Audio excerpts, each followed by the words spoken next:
Afzalgarh police की नशा तस्करों के खिलाफ बड़ी कामयाबी। 470 ग्राम चरस के साथ दबोचा अपराधी।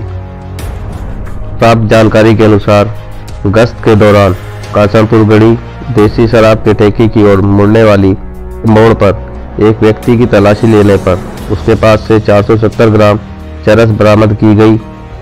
गिरफ्तार किया गया व्यक्ति कस्बा व थाना रेहड़ निवासी राशिद पुतबुंदू शाह है।